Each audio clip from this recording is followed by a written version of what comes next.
what I'm going to do is I'm going to talk about my career. That'll be both from art college through my curatorial career and then my return to painting, and I'll talk about my influences. It'll have plenty of anecdotes about the art world. So on the left is me as a 22-year-old standing and very posily in front of two of my MA paintings. So I graduated with an MA in Fine Art in 1983 from Belfast College of Art. And on the right is a recent photograph of me in my library where I'm now talking from. And it's very deliberately in front of books that are on Matisse, Richard Diebenkorn. You can see there the yellow spine. And this image was used for a catalogue of an exhibition I did in 2018, which was in homage to Matisse. I'm going to take you back to show you work that I was making as a student. Now, some of the slides here are not great, but these are digital scans of the old 35mm slides, and it is 40 years ago. So you can see here when I was at college, this was second year at Fine Art in Belfast, that I was working within the sort of abstract medium. And the painting on the right means painting yellow. I mean, looking back, it was fairly ambitious work for a second year student. I mean, I think I was looking at people like Robert Ryman, who was making paintings, you know, that are essentially made of different white pigments. I was also looking at people like John Hoyland, Barnett Newman, all the abstract expressionists. So I was exploring every sort of idiom of abstract painting throughout the 4 years. 4 years I was at Belfast College of Art, 3 years on a BA and 1 year on an MA. So this is another painting which is about 1.5 meters on the left by 1.2. It's acrylic on canvas. And from the previous painting in yellow, you can see that they're very similar formats. I think actually they're probably the same size. And then a painting I did in 2014. And when I started to paint again in 2013, it came about because I'd been wanting to get back to painting again. I'd had this sort of burning desire for 2 or 3 years. And then in 2012, my mother found a book of monotypes that I'd made at home. In fact, I've got a copy here. This was the book. I'd made these in 1981. And if you can see, I made a set of 64, 8 sets of 8. And when I got back to painting in 2013, I scanned the book and then I started to make paintings that were over the monotypes just to get myself back into making art again. And you can see there are certain relationships between the painting on the left, which was in second year, I think, at art college, and the painting on the right. So here was my, this was part of my BA honours degree exhibition, which was in 1982. And in fact, when I was at art college, because I worked ferociously hard, it was almost as if I'd worked too much. And some of my better work was before and after, no, before my degree show. And here I was exploring elements to do with reversing. So you can see that the structure on this painting, which is, they're basically 2 large paintings bolted together. And there are certain elements of the left-hand side or in the right-hand side.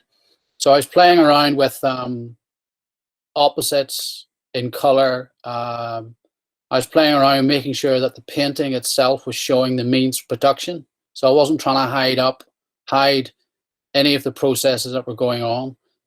These are acrylic on canvas. And then these are made during my MA year. You can see the scale. These are about 2 meters by 1.5 from memory. You can see them hanging on the wall. And I would always make paintings in series. So this was a series of 6 paintings, all the same size, all employing certain geometric elements, like the diagonals were very important, the edges. And I was painting quite loosely, but to begin with, a grid. And then I was painting them out, blocking them out with various color, but still allowing the pentimenti or the drawing underneath to show through. So I mentioned the monotypes. So that's a small one on the left. These were just slightly smaller than A4. And then I was making large monotypes, which was basically oil paint on glass. And these were about 30 by 40 centimeters, if not larger, in fact. No, maybe 50 by 40 centimeters. And then I was trying to take some of the elements from these monotypes and make them into my large-scale paintings. And this is one image of my MA show. When I look back in 1983, there were 5 of us on the MA show, 2 sculptors and 3 painters. And the size of space that I had to show my MA was a third the size of the BA degree show painting studios. So for instance, you see one shot here of one large painting, which was about 2 meters square. From memory, I showed 6 large paintings and the 4 small ones. And that gives you an idea of the scale of the space that we had. So it was complete luxury at the time. I mean, I went to, about 3 years ago, I went to see the MA shows in Wolverhampton. And the fine art were mixed in with the design. And there were fine art students were only able to exhibit one painting in their final MA show because there wasn't enough space. There were 40 MA students across all disciplines, crammed into 3 galleries at Wolverhampton Art Gallery. And I couldn't believe how little the MA fine art people could actually exhibit in their final show. So looking back on this was complete luxury. And you can see how shiny the floor is, because what happened was all the degree shows came down. And then we moved into the degree show spaces. And the floors were all shined up for our MA show. So it was a terrifically energetic time. I shared a studio with a guy called Brendan Kelly, who I'm still in contact with. He lives in Brussels. And we had a materials budget. We had a travel budget, which enabled me to come over to London and see shows. I came over and I saw the Brice Marden show at the Whitechapel and other great shows, and met Bert Irvin in his studio and did loads of really interesting things. So after I left art college, I had a studio, which was a 20-minute bike ride from where I was living. And then I moved, you can still see the scale of the paintings are sort of 2 meters by 1.5. And I moved into working with oils on canvas and often working from historical images like Titian, and making paintings that were referring to other painters' work, which is something that I've always done. So I'll just show you my influences. These pictures are taken from the Hoyland show that was at Damien Hirst's Newport Street Gallery, which opened about 3.5 years ago. And there was always a great John Hoyland painting at the Ulster Museum, which the Ulster Museum bought in 1967. I think it's a 1967 painting. They bought it straight after it was made. So there's a great BBC film on John Hoyland. I think it's called something like 5 Days to Make a Painting, and it shows you him in his studio with a blank canvas to begin with, and how he starts to build up the image, and his frustrations and his questions about how he's making it. It's a great movie. I watched it many times. So Hoyland was a big influence on me when I was at art college, and still in a way continues to be so. But my own view is that from the early 80s, he sort of dipped. I mean, I like the period of the 60s, the 70s, and the early 80s. And then after that, he got a little decorative for me, or a little less structure. And I tend to like structure in my work. And obviously, some of the influences that were playing on me, you can see from that series of MA paintings with Richard Diebenkorn's Ocean Park series. And at the time when I was working in Belfast, of course, I was only seeing these paintings through Art Forum or through the books that were in the Art College Library. The Art College Library in Belfast was fantastic. It was an amazing library. Much better then than I've seen a lot of Art College libraries today, in fact. So I was poring over a lot of art books, a lot of journals, a lot of magazines, Art in America, Art Scribe, Art Monthly, a couple more American magazines. So these large-scale Richard Diebenkorns I was only experiencing through reproduction. And he was working in an area in Los Angeles called Ocean Park, and by the very nature, he could see, or very close to the ocean. And you can see that his work is all about lyrical abstraction. The Matisse influence is evident. And these were things that I was taking on board. Another influence was Brice Marden. As I say, I went to see a show at the Whitechapel. I've got the catalogue here somewhere.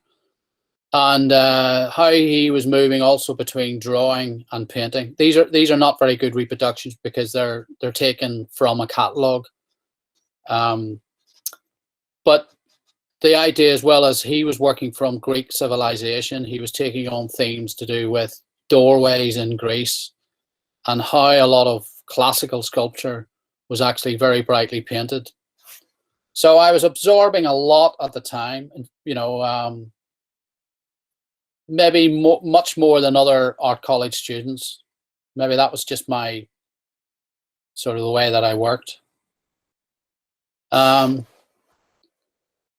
there are things like Robert Motherwell's The Little Spanish Prison on the left, and then the painting Pancho Villa, Dead and Alive. I was also trying to explore the idea between something that looked abstract but in fact was based in reality. And The Little Spanish Prison, off the top of my head, I think it was about 1942. That influenced people like Frank Stella, and it also influenced people like Sean Scully. So, artists have always looked back at other artists and other artists' work. I don't think I'm any different than that. Well, you can see here the influence of Sean Scully. That painting that Robert Motherwell did probably 50 years before these paintings by Sean Scully. I had the pleasure of hanging a Sean Scully show in the early 80s in Belfast when I did some part-time work for the Arts Council of Northern Ireland Gallery. And I suspect that one of the reasons I moved into the curatorial world was because I really enjoyed hanging that exhibition as an art student. I mean, nowadays, institutions or museums probably wouldn't let an art student hang an exhibition of somebody like Sean Scully just because of the insurance or the training that they might think would need to be done. But I can clearly remember the exhibitions person at the Arts Council of Northern Ireland. He was, let's say he was absent. And I can clearly remember hanging the Sean Scully show virtually by myself as a second-year art student. I don't think I realized how lucky I was at the time, but I think that certainly put in my brain how I liked to get involved with artists, to organize things, and to hang shows. I was also the one at the college who, if there was a trip to Dublin to see a particular show, would be the one who organized a group of students to go.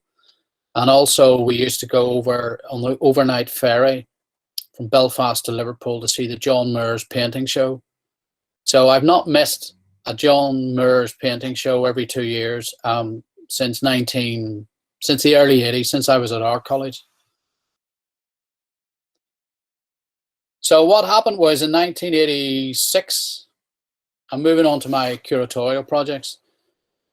In 1986, I decided to apply for a postgraduate in art gallery and museum studies, and in Manchester. And I was lucky enough to get it on. I was the first person from Northern Ireland to do it. I think they might have seen me as somebody different. I wasn't a typical art history graduate. I wasn't an English graduate. I wasn't a history graduate. And I turned up in 1986 in Manchester, finished it in 1987. And there were 15 on the postgraduate. And I was the only one who'd been to art college. And I remember for the first 10 weeks, every Wednesday, we would get into a minibus. I mean, you probably couldn't do that these days. You probably have to write a risk assessment for 15 students to get in a minibus. Anyway, every Wednesday we'd go off to a regional museum. It could be Rochdale, it could be Cartwright Hall in Bradford, it could be Leeds City Art Gallery or wherever it was. And I was very nervous because obviously to come over from Northern Ireland to England, it's still difficult enough now, but at that time when the Troubles were still, playing themselves out, it was incredibly difficult culture shift. And I was quite nervous because, I was with other postgraduate students who maybe were far more academic than me. Well, they'd done an academic degree, whereas I'd done fine art. But I quickly realized that when we went around all these galleries, that none of them had any clue about contemporary art.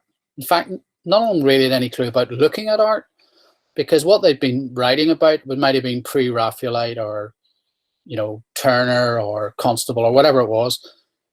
They were writing, but they weren't looking. So they'd sort of fail to get a lot of artists' intentions. And I suddenly realized that when we went into, say, Leeds City Art Gallery and we looked at 20th century British painting, and there was a Hockney or a Spencer or whatever it was, that the art history students, because they weren't used to looking at paintings, had no idea about the medium, about the intent of the artist. I mean, a lot of them couldn't tell the difference between a lithograph and an etching, or a screen print, or acrylic, or oil, or watercolor, or gouache. So I suddenly then just started to talk from my own point of view as an artist or studying fine art. And I then realized that they were all following me around the contemporary art galleries because none of them had any clue about it.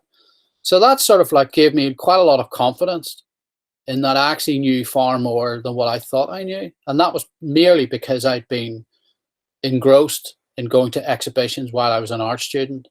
And I say this to all art students, and obviously in the last year and probably for the next year, you're not able to do it, but get out and see exhibitions, because it's you need to see the art in the flesh. As I say, the magic is in the real. So when you get your opportunity to get out and about, please do it. So I finished my exams in June 1987 on the Friday, and I started at the Arnolfini on the Monday. I started a job right away, and I was very, very lucky. It was just a lucky break that I got. And a sort of little moral is that I was paid £6,000 for my first job. My first proper art job was £6,000, and that was, even in 1987, that was a very low salary. But the moral of the story is, it's not about the salary when you start off your career. It's about the job. And what I learned was that not many people applied for the job because it was such a low salary compared to other jobs doing similar things. So I got my break, I got the job, and then I worked just as hard on my curatorial projects and career as I did when I was at art college, because I've always been a pretty hard worker. So the first project I really did was with Alistair McLennan, who's the two images here. And he was my MA tutor in Belfast. And he's an astonishing artist in that he really got what it was like to be in Belfast through the Troubles. So I decided that out of respect in a way, and because he'd never really been seen in England, was to do a big project with him. And he sent me a list of things to get, like discarded ladders, all sorts of things. And it's only when you start, well, where am I going to get all these ladders? But then when you start researching, and this is before the internet, I might add, you then find that for some reason, there are some people out there who collect ladders. So we had a whole shopping list to get for Alistair, and then he came into Arnolfini and he did a 54-hour non-stop performance. And we also had a big show of his beautiful big charcoal drawings, which I think are double elephant size. And that in a way was sort of me paying respect to Alistair and him and his leading of the MA course, because he was incredibly disciplined, incredibly good tutor, was giving you very good advice about what was going to happen when you left art college. And, you know, so I was very glad to work with Alistair, and I'm still in contact with Alistair, whatever, 35 years later. So at Arnolfini, we also did Joseph Beuys exhibition, which called Bits and Pieces, which was really from one collection, which was collection that was gathered together by Caroline Tisdall, who was the art critic of The Guardian in the 1970s, and at one point was Joseph Beuys's lover. So they had corresponded with Bits and Pieces, which is what the collection was called, and we showed that exhibition at Arnolfini. And then on the left is Richard Wilson, famous for the oil piece that Saatchi has, and we commissioned him to, if people know the Arnolfini, which Richard will know, this is currently the bookshop. So the windows there are looking out onto the quayside. So Richard Wilson made a sloping metal grid, and you can't quite see it, but between the pillar and Richard is a little porthole, which you can see. And you can't really see it in this slide, but he had a sort of heater in which there was steam that was coming up through the porthole. And that was part of a three-way project we did with Matt's Gallery and Museum of Modern Art, Oxford at the time. And then on the right was a curated exhibition called Shifting Focus, which was 18 woman artists working with photography. Again, still at Arnolfini, Richard Long, wall drawing, which is this is the corridor spaces upstairs, which I think is now incorporated into the gallery space upstairs. And then downstairs, a Somerset Peak piece in the main gallery downstairs. I think he was nominated for the Turner Prize for this exhibition. Great guy to work with. I've subsequently worked with him in Walsall, and we commissioned a big wall drawing from him. And then these were two of the three last projects I worked on at Arnolfini. On the left is the great Irish painter Jack B. Yeats, who's the brother of W.B. Yeats, the poet. We did a show of late paintings. He was born in 1871 and he died in 1957. And this painting on the left is called, I forgot what it's called, but it's reputed to be William Butler Yeats's body on the ground, and this is Jack paying homage to him. And on the right is Rachel Whiteread. This is her famous piece called Ghost, which was the cast of the inside of a room of a house in the East End.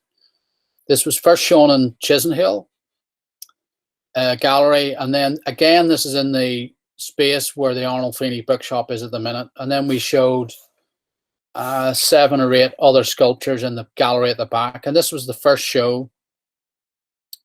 This is the first large show of Rachel Whiteread's work in the UK. And obviously she's gone on to become a Turner Prize winner and a major artist. Then I moved to Corner House. So I moved back to Manchester in 1991. Where I'd obviously done my postgraduate. On the left is Annette Messager, who is the partner of Christian Boltanski. And this was her first large-scale solo exhibition in the UK. It started off at Arnolfini and then came to Corner House.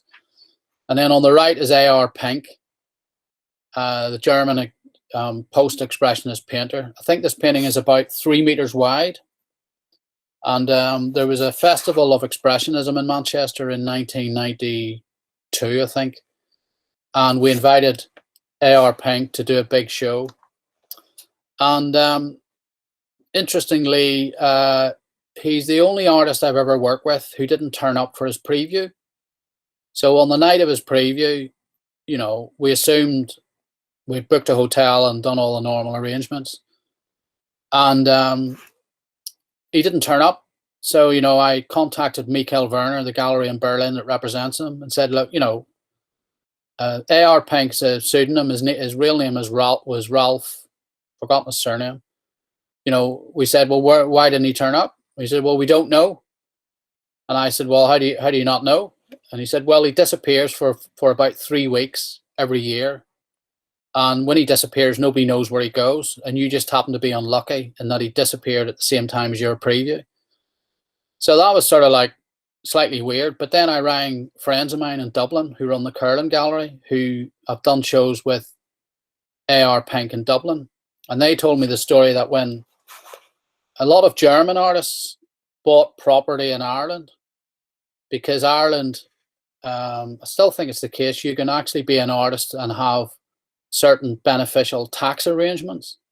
So there's quite a lot of well-known, wealthy German artists who decided for tax reasons to buy property in Ireland. So the Hoyland Gallery guys were telling me that Ralph turned up at the gallery one day and he said, I want to go to my house in Dublin, but I can't remember where it is. You know, so you know, he had to tell them the address, and then they had to take him to the house that he had bought in Dublin, but he didn't know where the house was. But c'est la vie, that's what happens when you've got money. So another project I did at Corner House was, on the left is Rita Donna, who is the widow of Richard Hamilton. And Rita's ancestry is from Ireland, and she made a lot of she's made a lot of work about the Troubles in Northern Ireland. And it's my belief to this day that the work that Richard Hamilton made about the Troubles in Northern Ireland is influenced by Rita Donna tackling the same subjects, but before Richard Hamilton. And I wrote a text about Richard Hamilton's work for his Tate retrospective in 1991. And I had to figure out some way of saying that Rita Donna was an influence, but also understanding that it was quite a sensitive subject to bring up. And then I came across a quote by Samuel Beckett, and the quote was, alone together, so much shared. And I thought that entirely encapsulated how I could express that Rita Donna had influenced Richard Hamilton, even though they were two separate artists. So she has got, I think, 3 works in the Tate. And I went on to do, when I went to Walsall a few years later, I went on to buy a couple of works of hers for the collection, because she was actually brought up near, very close to the gallery in Walsall. And she made work about the Black Country as well.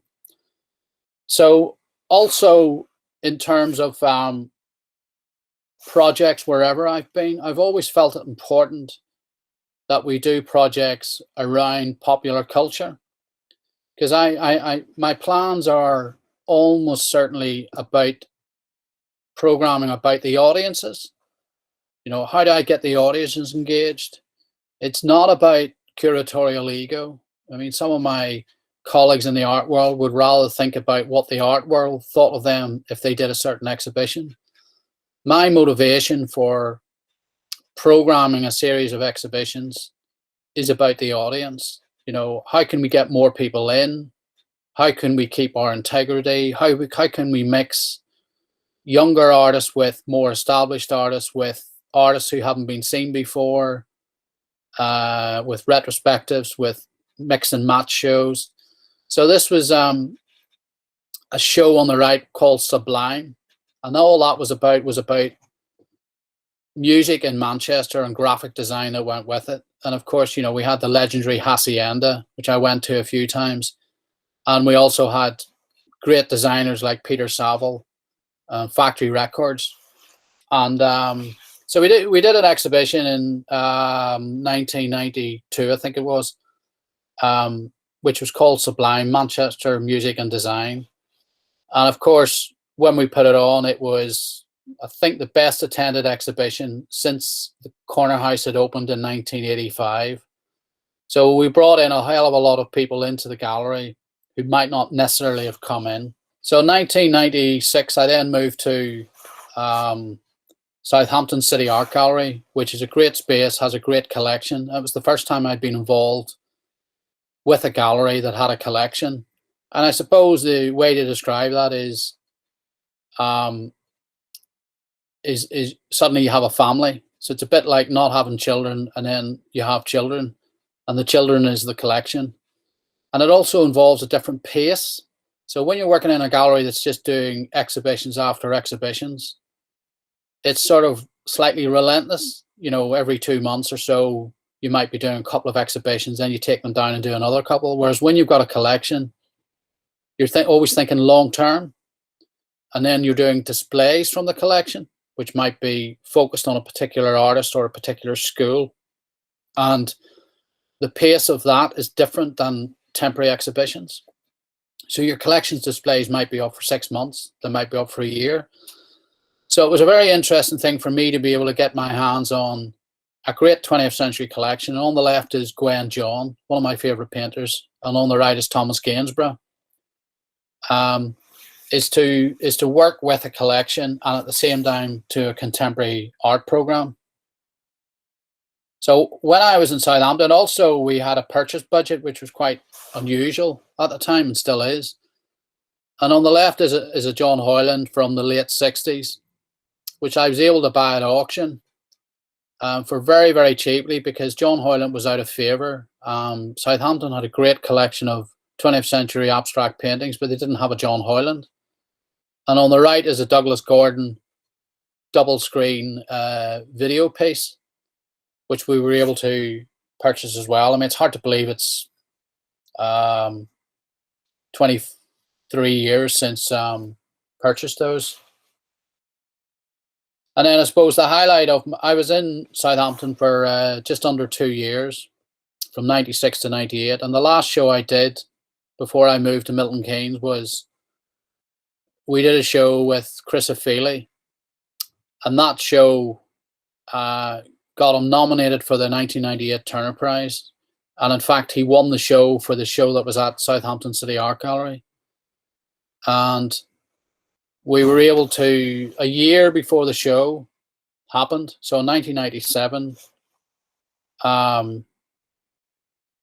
I said to my curator, Godfrey Worsdale, I said, we need to buy a painting by Chris O'Feely now, before the show. And he said, why? And I said, because I think he's going to get nominated for the Turner Prize next year. And Godfrey said to me, he's not going to get nominated, Stephen, he's going to win it. So we resolved to buy a painting a year before we had the show in Southampton from Victoria Miro Gallery.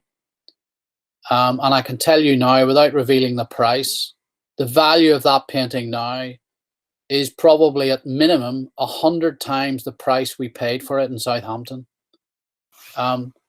So I always had quite a good nose as to what to buy for the collections. And that has been ongoing. So in 1998, I moved to Milton Keynes, and this was, people thought I was mad, but the thing was that this was the first gallery, brand new gallery, to open in England for 20 years. It was part of a lottery project, and it was exciting because we only had 18 months from, as you see on the left, here is installation of the concrete floor was about to be poured. And then on the right is a shot looking down from the education room into the Cube Gallery, where we opened with Gilbert and George. It was incredibly exciting to start with no staff, a building underway, and then having to recruit, fundraise, decide on who the opening exhibition would be. And we did all that within, I think it was 19 months. We came in on time, we came on budget. And to work with Gilbert and George was incredible. Those guys are so generous. I mean, you know, I think people think they have a reputation of being very awkward.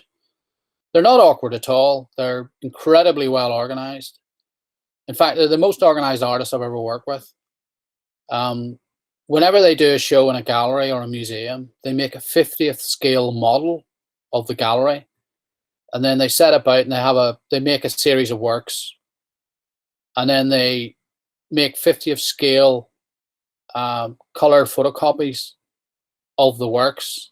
So they do a little mini hang, and you can see here how they double hang and they cover, you know, virtually every part. So they knew exactly what they were wanting to do before we installed the show. And obviously with a new gallery, you know, there's a lot happening just before you open. But I was pleased to say that we hung the show in 3 days, Tuesday, a Wednesday, and 4 days, Tuesday, Wednesday, Thursday, Friday. And on the Friday afternoon when we had finished the hang, George handed me a bunch of 20 quid notes and said, "Stephen, go and get some lemonade." And by that he meant champagne. So I walked up to Waitrose, about 200 meters away, bought about 6 bottles of champagne, came back, and then in the education room in which this photograph is taken, and we're looking down into the Cube Gallery, me and my staff at Milton Keynes Gallery and the installation crew this was early October 1999, and most of my gallery assistants who were helping with the installation were recently graduated fine art students. So they were all in their most of them were in their early 20s. They just graduated in June, July that year, and they were working with Gilbert and George. And here we are on a Friday afternoon drinking champagne with them. And it was just an incredible moment, and something which many of those gallery assistants have often reminded me of when I bumped into them 20 years later. So none of us worked the weekend before we opened, and then we opened the gallery the following Wednesday, Thursday, and Fridays. We had 3 receptions. So we actually closed the gallery, and none of us worked the previous weekend to when the gallery opened. We then did a show. The second show was actually very difficult to program. We did a big show with Mark Francis, and he made some brand new paintings. I'm going to slightly speed up a little bit here because I realize time's going on. And we also did a show of large drawings by Sigmar Polka. These are 2 larger works on canvas. They're about a meter by 1.2 meters. Just a very practical thing is when you're having to move work around, and you don't want to get into crating and transport costs, etc., which are very expensive. Try and work out what is the biggest size you can get in your car, and remember, you've got to add packing. These are the biggest paintings I can get in my car. So just from a very practical point of view, you sort of like, if you know what size you can get, and then if somebody says, "Oh, can I see that painting, or can you exhibit that?" You know exactly how easy it is to put it in the back of the car and drive it. Again, this painting on the right is in a private collection in Mallorca. And again, that's a direct reference to the Matisse painting of 1915, except this is, I would view as a sort of optimistic painting, whereas his is much darker and pessimistic. And then I've been working on a whole series of pastel drawings, and some of these are directly related to some of my paintings. So I'm always using myself as a reference point. So I've sort of managed to have 3 areas of my practice: pastel drawings, monotypes, and paintings. So I'm often still looking at things that entirely and always will influence me. The little painting on the right, which is a battered postcard, which I have here somewhere, is Vanessa Bell's 1914 very small abstract painting. And on the left is a Robert Motherwell. And if you look at his collages, they're amazing as well. William Scott is a great influence. And the one thing I might be trying to do at some point fairly shortly is to try and do some black and white work, or working just with charcoal on paper, just to try and... So these are little things that often I have a think about. Sometimes the work takes you on a journey you resist. You must fail to move forward. A resolved work leads you to another, hopefully. Never rely on a system if you do know when to change. Well, I should paraphrase that. Never rely on one system. Always explore somewhere new, even if it is a cul-de-sac. Begin with simplicity and move to complicated. Never think of what is good. Let the work guide you. Set some rules and boundaries to work to. This gives focus. By doing something, you will create something. I was always a great believer, and still am, in life. Keep busy. You know, nothing will happen unless you actually try something. So that, in a way, is one of the reasons why, if I do get stuck, I make sure I try and do something, even if it doesn't work out. You need to keep moving. Whoa, thank you so much. A very, very illuminating talk, full of energy, as always. I just want to give this opportunity, because there's so much, to students, staff, to ask questions. I just wanted to ask, Stephen, what are your objectives within your use of colour? Diebenkorn has always said that what he wants to do is to resolve all the elements of a work of art so that everything is just right. And I'm really using colour in that way to balance everything up. So it's really to make sure that line, form, structure, colour is all in the right place, in the right weight. So it's like a balancing. It's a balancing act, really. Sometimes I'm using it deliberately in terms of the blues, particularly in terms of the Looking Out series, which is quite clearly we're looking out of a window, which is a motif I've always, you know, and continuously use, and artists have used that for many centuries, the idea of a picture within a picture. So I just use it as I see it. I'm not trying to be over philosophical about it. I'm just making sure that the painting has got an overall balance in the use of color and line and structure. So is it quite instinctive? Yes, it's instinctive, but it's not like you'll have seen in the work that I've shown. It's always has a structure, so it's always instinctive within a framework. So I don't think I'll ever say, for instance, I don't think I'll ever paint like de Kooning or Cecily Brown, or, you know, I won't be slapdash about it. I can't seem to, maybe I will at some point, but I can never seem to let go of the internal structure of a painting. I'm always holding on to the framework, and that framework may have been built up by lots of little lines I've drawn, which I still reveal over layers of thin paint. So, I mean, I have to say also that I think if I'd not done what I'd done and moved into the art world, I have a twin brother, which is slightly scary, I'm sure, for all of you, because he's an identical twin brother. If you ever dash up to somebody and say, "Hi, Stephen, I really enjoyed that talk," and you get a rude stare, or it has happened. Believe you me, it's happened in London, where my brother works as an architect in London. And people have rushed up to him and said, "Oh, hey, how you doing?" And Paul says, "Who the hell are you?" You know. But yeah, so if I wasn't doing what I'm doing, I probably have followed my twin brother and been an architect. And that's sort of like, gives you an idea of, I like to have internal structures, and I like to have things that are built in a way. So my paintings are like buildings in a way, I think. I mean, when you started replying to Nitha, I started thinking of Clive Bell's perfect form that he talked about, that aren't artists always after that perfect form, which I actually, even though I know it's so out of date, I so feel that as an artist is what is driving me for that form, that you know when it's there, and you certainly know when it isn't. And we're really talking about aesthetics, aren't we? Yeah, I mean, I think you'll never ever reach that.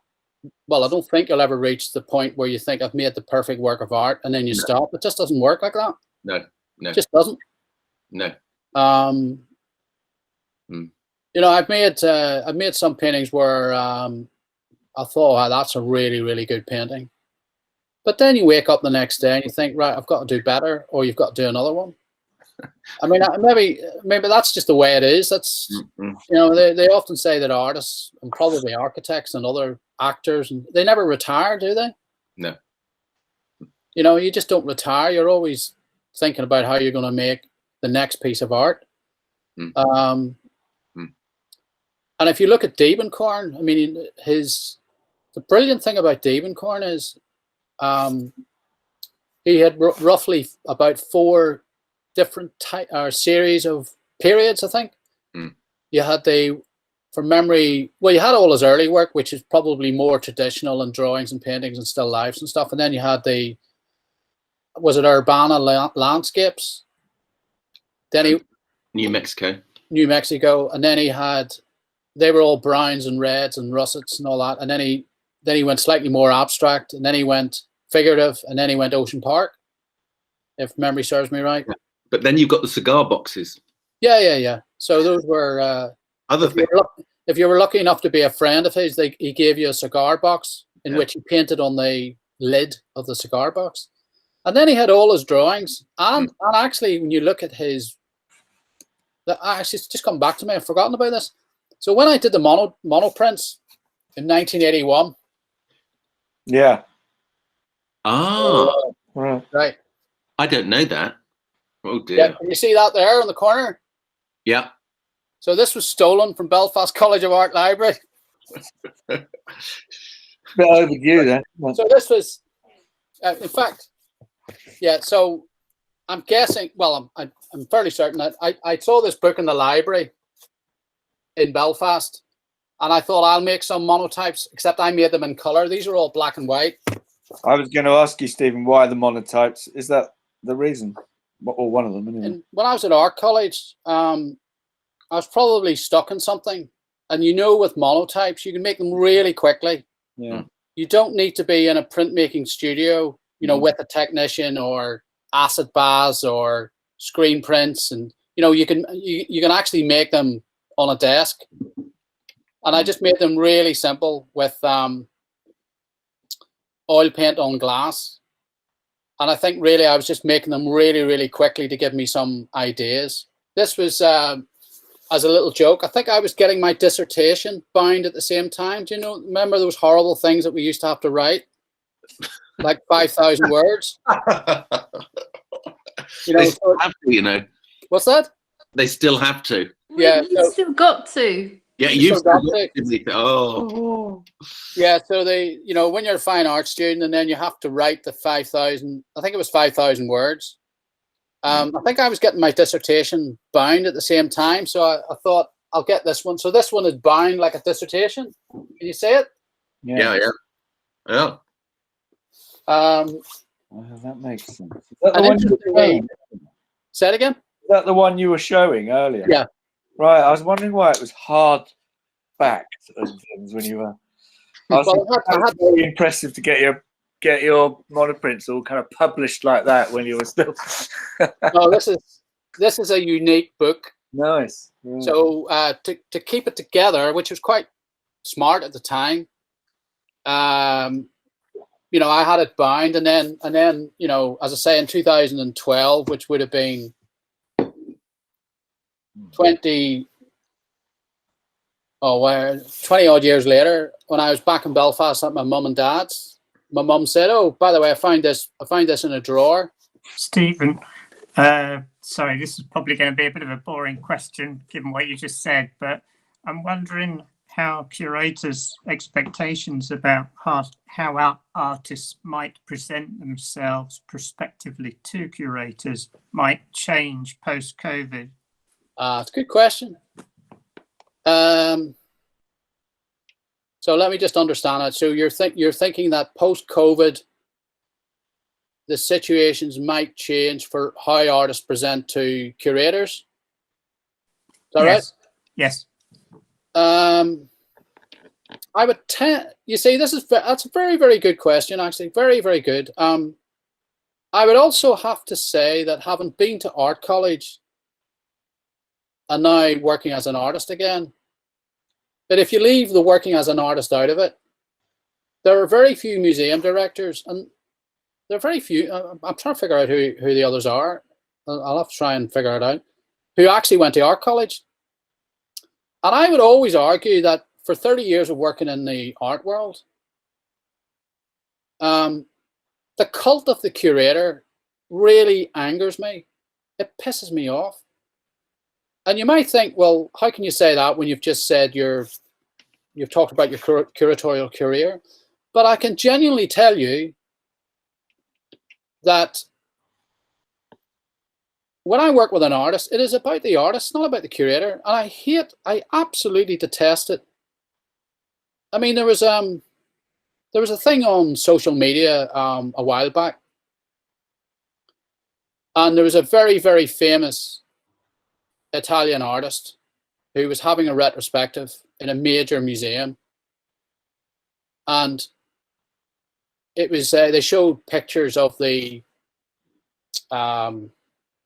announcement wall as you walk into the exhibition. So what it said was the name of the artist. You know, the name of the artist was big enough, so you know that was the show. And then in exactly the same size of typeface. So it said name of the artist, and then it said small letters, curated by, and then exactly the same typeface, the same size, was the name of the curator. And I thought, what's all that about? That's nonsense. I mean, if I do a show with Elizabeth McGill in New York, I don't put Elizabeth McGill curated by Stephen Snoddy. It's got nothing to do with me. So my attitude has always been that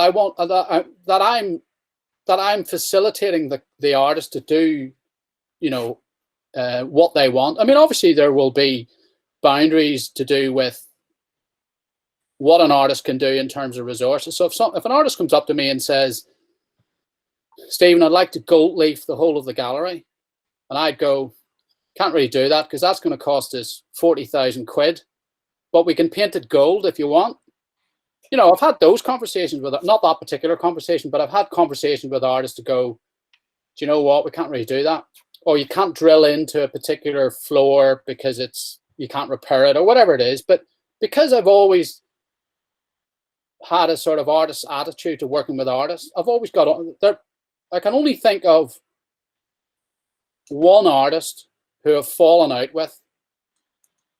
I can't go into it why, but the thing is that I held my ground on a principle, and the artist actually the following day agreed that I was right, and actually we were fine after that. So I've been challenged by artists, and when I think there's a principle at stake, I will say no. But that has not happened very often. So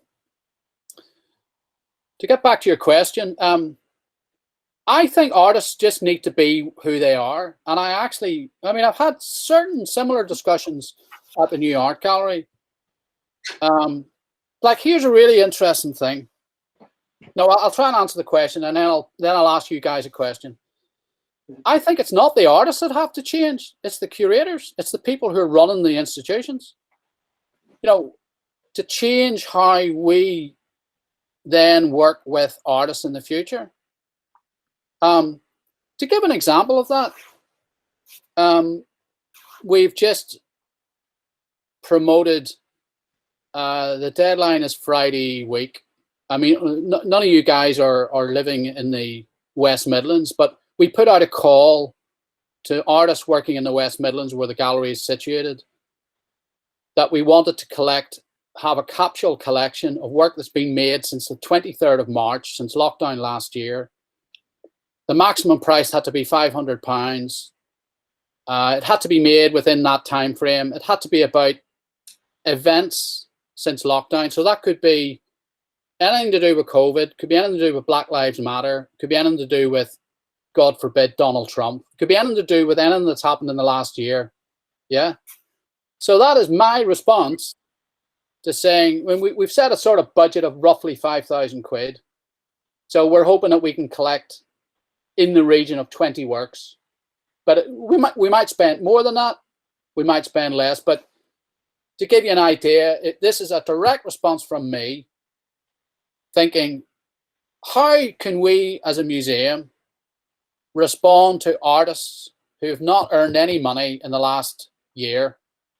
And how can we encapsulate in our own collection the period that we're all going through?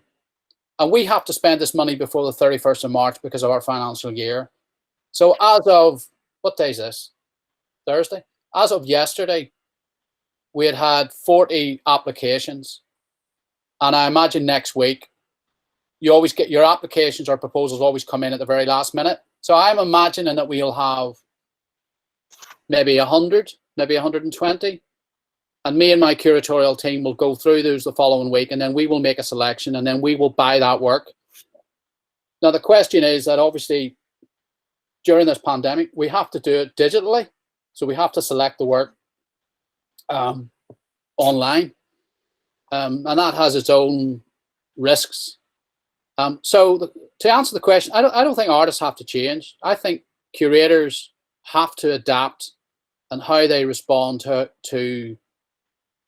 how artists are trying to survive. Now, here's my question to you guys.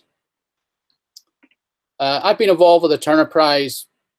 I've not been a jury member, but I've done shows with Richard Long, Rachel Whiteread, and Chris O'Feely, who have all won the Turner Prize. I've also done shows with maybe 6, 7, 8 other artists who've all been nominated. Right? So who would you nominate for the Turner Prize this year? I put something on social media 2 weeks tomorrow, which caused a bit of a fuss. Do you want me to know who I said? Yeah, go on. I said, basically, given what we've all been through, I would nominate Matthew Burrows, an artist support pledge. I've heard that he's been nominated as well. He has been nominated. Well, the nominations haven't come out yet. Yeah. Oh, I'd heard he had been heard that as well. That's probably emanated from my Instagram post. Yeah. So I'd heard that. I think it's a really great nomination, personally. Well, so what happened was, again, I can't mention names, but let's just say I was in conversation with somebody in the art world who represents a privileged artist who's working with a global gallery. By global, I mean galleries all over the world. And they were talking to me about how this artist should be nominated for the Turner Prize. Luckily, I wasn't in a Zoom meeting. I was on the telephone. I mean, I couldn't believe what I was hearing. I couldn't believe that somebody who's in a large gallery in London thinks that the artist that they were representing, and of course there are commercial reasons as to why they were saying it, where the fuck have they been for the last 10 months? What about all the other artists? Your normal, even your artists who might be selling 25, 30 grand a year, there might be a part-time lecturer, they might be making their own work, they might be investing in their own studio, etc., etc., etc. They're all knackered, they're all buggered, they're all, that's all been really, really difficult. I said, this person is in a complete bubble. So I This is genuinely how it happened.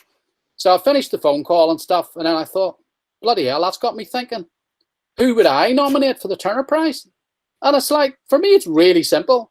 The Turner Prize, you can look up all the criteria, but basically, because there's not been any exhibitions for the last year, it's normally for a presentation of work they get nominated. Yeah, but it's really about you get nominated for a contribution to British art in the previous 12 months, right? And it took me about 1 second to think, well, why not Matthew Burrows? Because he started up Artist Support Pledge on the 16th of March a year ago. And I was on a trip to the South Coast in September, you know, when we could travel around. And my wife and I, for some reason, I'd never been to Towner Gallery in Eastbourne. Don't know why. We went to Eastbourne, Hastings, Rye, Dungeness Beach, see Derek Jarman, Deal, Ramsgate, Margate, and then back through Oxford on the way home. We had a long weekend. So I realized that Matthew Burrows, who I'd been in correspondence with anyway a couple of years ago about something, he lives in Rye. So I contacted him and I said, this was early September. So I said, you know, can I come and meet you? We'll social distance and all the rest. So kindly, I dropped off to see him at his studio in Rye and had such an amazing conversation with him. Because I assume you all know what Artist Support Pledge is, yeah? Yeah. So he told me for the first 100 days, for the first 3 months, so it launched on the 16th of March. And he said literally within 48 hours, it went global. And he told me for the first 100 days, 3 months, he did 5 or 6 interviews a day with the world's media. He was getting up at 5:30 in the morning. Because remember, if this goes global, you know, Colorado is like 7 hours behind. So they might send an email out at 8 o'clock at night and we get it at 3 in the morning. So if you get up at 5:30, you're reading emails from all around the world. So he was getting up at a ridiculous hour in the morning just to answer emails, you know? So he's obviously had to bring an expert people, and he had offers like to buy Artist Support Pledge. And, you know, I don't know the economics of it, but when something like that happens, it's all about advertising and it's all about, you know, it becomes commercial, doesn't it? But he's kept on working on it, and he's built a team around him, etc., etc. So anyway, I had this light bulb moment where I thought, right, it's got to be Matthew and Artist Support Pledge, you know, for what they have done to artists in being able to make a living, because they reckon that in this country alone, £5 million has been bought. I mean, if you work that out, that's 25. If every work bought was £200, it's 25,000 artworks. Yeah, I mean, it could well be more than that. They're talking about globally it being something like 15 to 20 million. And at some point when they have the time, they'll be able to come up with all these statistics. So I just thought, well, Matthew should be nominated an Artist Support Pledge because of what they've done for the livelihoods of artists throughout this country and globally. So I was quite careful because I got in contact with somebody who knows Matthew really well. And I said, look, this is what I'm going to do. I'm going to do it on Friday because he was doing a talk with the London Art Fair at 4 o'clock with, I've forgotten his name, from one of the art magazines, and the guy from Charlie Smith Gallery, Zariah Ellis. So he was doing a live talk at 4 o'clock. So I said to the person who knows Matthew really well, I said, look, I want to do this. I want to do this at lunchtime on Friday. Then I'm joining the talk at 4 o'clock. But I don't want to do it unless Matthew is happy with me doing it and he knows me. So word came back, and we had a sort of I mean, you know, this is all happening. I think I had the light bulb moment on a Wednesday. So it was literally happening that quick. Because I was going to put it on. I thought, no, hold back. Let's just figure out here. And so I got permission to do it. So I then did it on, I think it was Friday 2 weeks ago, tomorrow. If you look at my Instagram thing.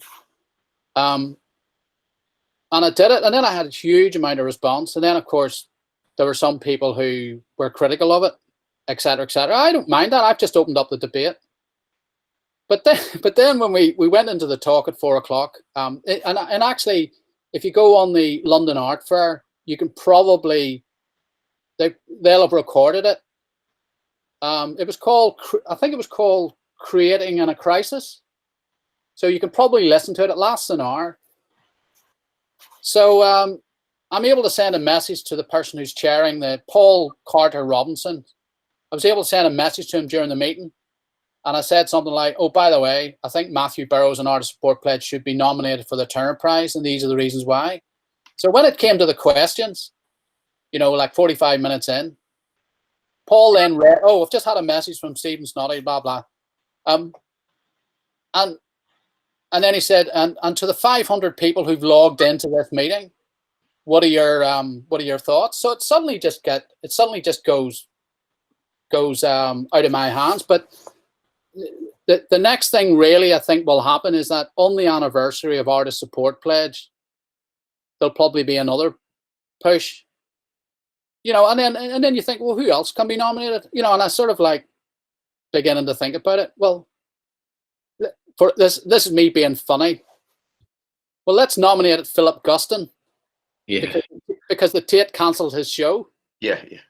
Okay, let's nominate, I don't know their names, but let's call them the Bristol Four. The four who got arrested for pulling down the statue in Colston statue. Yeah, so who else? Let's nominate Griselda Pollock, who is going to fund the curator post at the college in Cambridge with the woman's art collection. So it's like, so, but yeah, I mean, you know, it'll be interesting to see whether they have to revert to last year where they couldn't do the prize, obviously, because they couldn't do the exhibition. They couldn't do the exhibition because of COVID. So last year they gave out £10,000 grants to 10 developing artists. They might have to do that. Somebody just put on Grayson Perry. Yeah, but well, Grayson Perry won the Turner Prize in 2003. So I don't think you can nominate it Twice. Yeah. Well, you can, but yeah, the art club. Yeah, you can argue the art club's been a good thing. You know, it has been a good thing. I don't mind talking on here, by the way, because just don't. Any other nominations? you can see why. You can see why the establishment have never made me a jury member. It's a very. I think it's a very, very important. I think you're pulling a very interesting thread out of the carpet that actually is the major warp and weft of the carpet, and it could very well fall apart. And do you know what? About time. Well, the thing is that I'm sensible enough to realize that some things that were posted, because other people posted my post, if you know what I mean, and then there were other, and I was very sensible. I thought I'm not answering. I didn't answer any of the criticism. I didn't answer any of them because I just thought, no, I've done my bit. But then there were people putting things on like, well, he's not an artist, so why should he be nominated? But then people have short memories. Why did Assemble, the architects in 2015 win it? I mean, I was there in Glasgow. I was in Glasgow at the award ceremony when they were shortlisted with 3 other artists. And I can tell you for a fact, and Glasgow is a hotbed of artists who have studied at the School of Art there, and obviously some of them have gone on to be big names, but there's a really, really vibrant artistic community in Glasgow because they've got all the studios. The artists in Glasgow were absolutely furious. I mean, they're thinking, well, you'd never get an artist win the Sterling Prize, would you? You know, and all that time in 2015 was all about, I'm telling you now, it was all about the ego of the jury, and one person in particular who decided that the winner of the Turner Prize that year should exactly follow his curatorial ethos of useful art. You know, and who's ever heard of Assemble since then? Why did a team of architects win the Turner Prize? And I'm not saying their project in Liverpool wasn't any good, but it's the same. It's and I'm not demeaning community art by any means, so don't misunderstand me. What I'm saying is there are loads of people out there, and you'll all have met them at some point in Bristol or Manchester or Sheffield or Leeds or Birmingham or Plymouth or wherever it is. You've all had people who are working within the community arts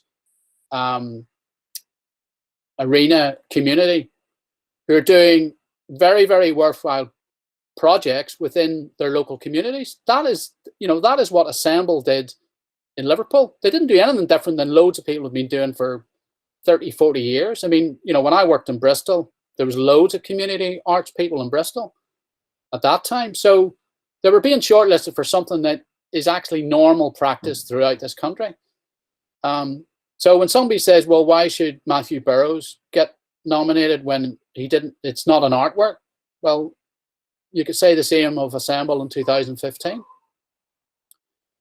But we'll wait and see what happens. I mean, strictly speaking, what's meant to happen is that the Tate on their website, they traditionally have a nominations page in which the public are invited to nominate people for the Turner Prize.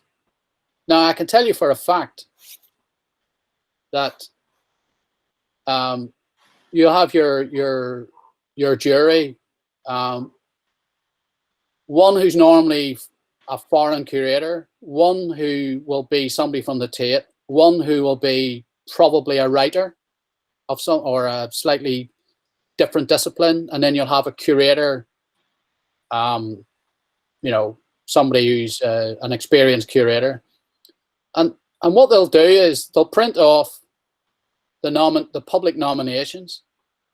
But I mean, the jury will completely ignore them. They completely ignore it because the jury know better than anybody.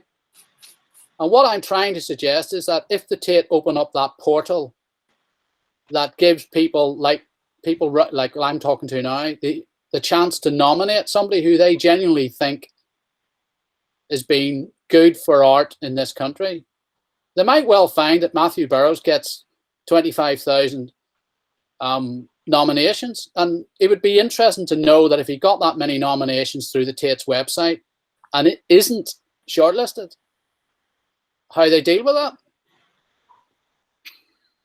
I don't see why he shouldn't be nominated just as anything else. Like you said, he is an artist anyway. He makes work.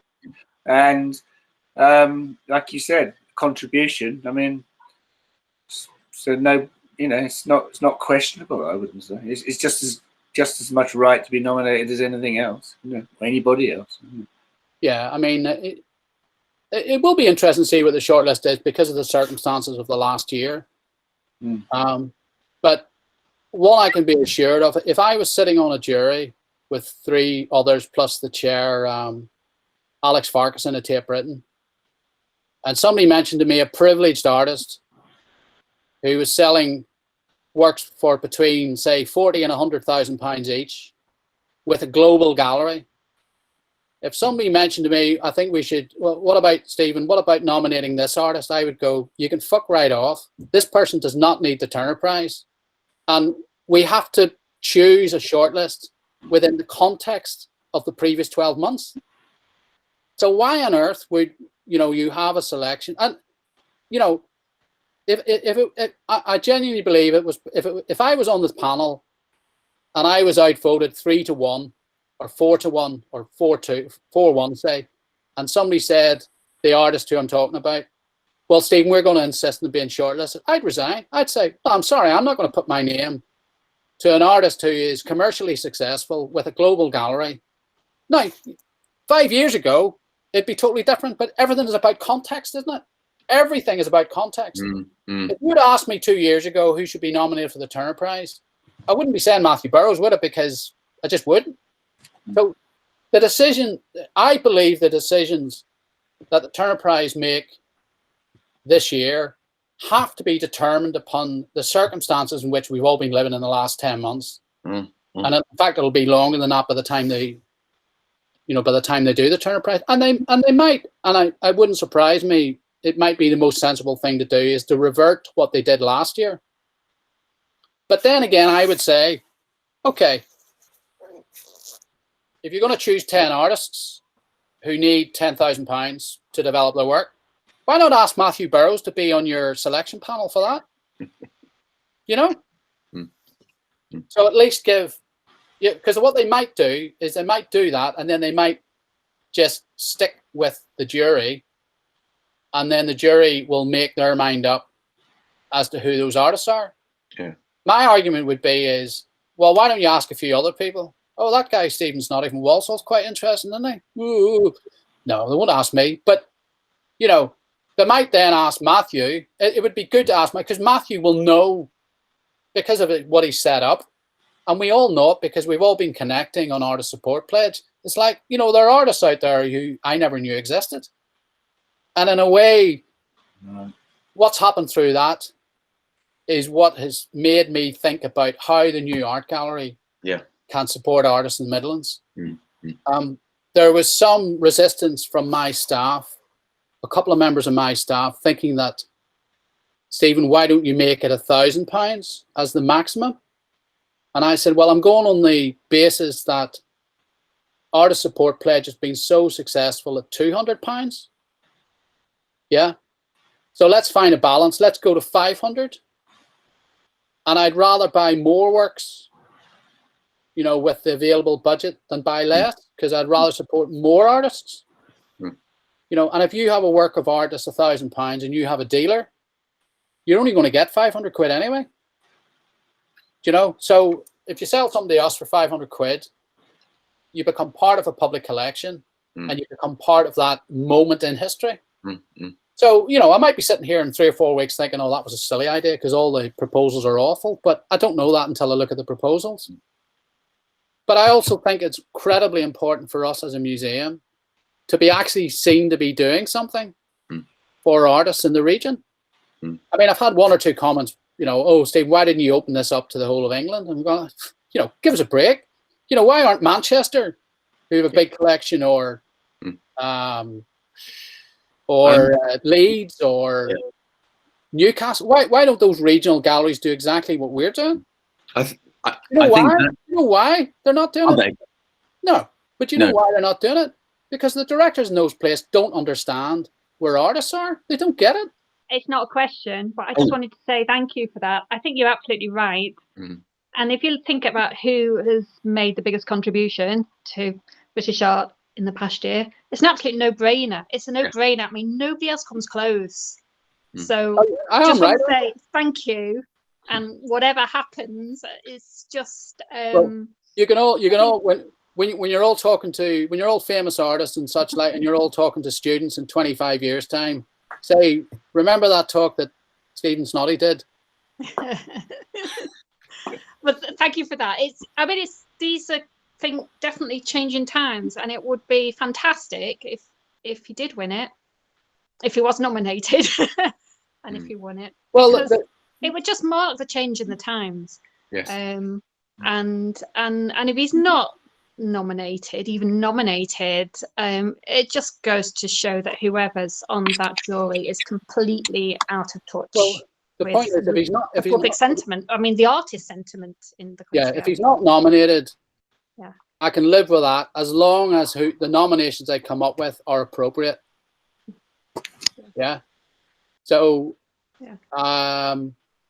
but the other thing is, because I corresponded with Matthew about roughly 3 years ago, because at that time he was teaching at what's the art college down there? Canterbury. No. Maidstone. No. Right. Oh, God. No, it had a gallery. Not Bright. Oh, it'll come to me in a minute. It's a small. It's not at one of the big art colleges. So he was developing a curatorial program at the gallery, and I was in conversation with him about doing some painting shows. Not me myself. I mean curatorial painting shows.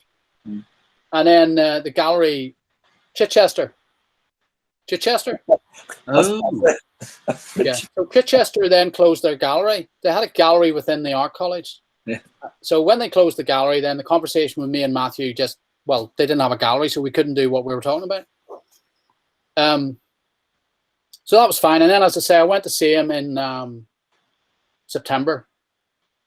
And he lives just outside Rye, and I went up to see him. And we observed all the social distance and stuff, and we agreed that we'd have 1 hour. You know, as it happened, we probably an hour and 20 minutes. But anyway, and so this was April, May, June, July, August. This was nearly 6 months after he had launched it. And I looked, and he looked absolutely knackered. I mean, yeah, I couldn't believe what he had been doing the last 6 months. I mean, I just couldn't believe, you know. So when you read things on social media, that because he got a letter from Boris Johnson as a sort of beacon or something, some sort of beacon letter, that he sent out all these letters to people who had helped other people during the pandemic and lockdown and stuff. And I think if Matthew made a mistake, he probably broadcast on social media that he had received this letter. He probably shouldn't have done that, you know, because the Prime Minister is not the most popular. But then he receives the MBE, you know, and the MBE, as if people don't realise, you don't nominate yourself. Other people nominate you. You know, other people nominate you, and then it's not his fault that he was offered the MBE for his contribution to art in the last few months. Now you can have an argument as to whether you're in favour of the honour system or not. You know, my brother Alan, my eldest brother Alan, also received an MBE at the same time as Matthew, and he received it because he had done 50 years of refereeing in football, and he was the youngest ever World Cup referee in 1986. You know, so I'm sort of not in favour of the honour system, but I was 100% delighted that my brother Alan got the recognition that he deserved. So, so Matthew, there were some comments that came up about him receiving this and him being an establishment person. All I can tell you is that, having physically met Matthew and had a good conversation with him, the guy is as humble as you can meet. He's absolutely knackered by a phenomenon that he did not realize was going to happen, and he's still trying to carry on his own work. Now, the other thing that perhaps you guys don't realize either, his wife is Liz Gilmore. Does anybody who know who Liz Gilmore is? Liz is the director of Hastings Contemporary. Yeah. So at the same time he's done this, Liz, who's somebody who I respect, and she's running Hastings Contemporary, which is half an hour's drive, 15 miles or something away. She's having to deal with Hastings Contemporary closing down like we all have for COVID. So she's having her own professional difficulties in a gallery that doesn't get very well funded by the Arts Council. And the weird thing is that I was in conversation with Liz in April.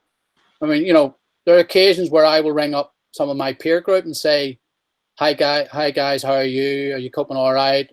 What are you doing? Are you doing this or that? And, you know, you have conversations with other people. And I rang Liz up about something, and I said to her, "What's this artist support pledge seems to be a good thing, doesn't it?" I didn't know that Matthew was her husband. So she said, it's just as well you're saying good things about it, Steve. And I said, well, why wouldn't it? What a fantastic idea. She said, he's my husband. And I didn't know. I just didn't know. So, you know, there are other things going on, which all I can really tell you is that you couldn't meet a nicer bloke. You really couldn't. And I suspect that even if he was to somehow miraculously win it, you get 20,000 quid, I think. I mean, he told me that he had to put in a sum bigger than the amount I've just said for the Turner Prize. He put back into artist support pledge his own money, you know, a substantial amount of money, because he realized that it had become such a global phenomenon that he couldn't just walk away. This is a guy who could not walk away from something that he had set up, that he had no idea that within 48 hours would be global. You know, I mean, if I personally, I might have had a similar idea, but I have to also tell you, I'm hopeless with technology. So I'd have probably run away from it, because I genuinely wouldn't have known what to have done. Or else, as Matthew has done, he's had to buy in the expertise. And he's had to spend a considerable amount of his own money just to keep the thing running. So maybe when people are critical of Matthew on social media, maybe they just don't quite get, you know, what he's done. Okay, I well, really appreciate your passion and integrity and everything you've brought us. It's just been fantastic. Thank you very much. Okay. Thank you, Stephen. Your Thank integrity you is so really much. Thank nourishing. you. It's been brilliant. Thank you, Stephen.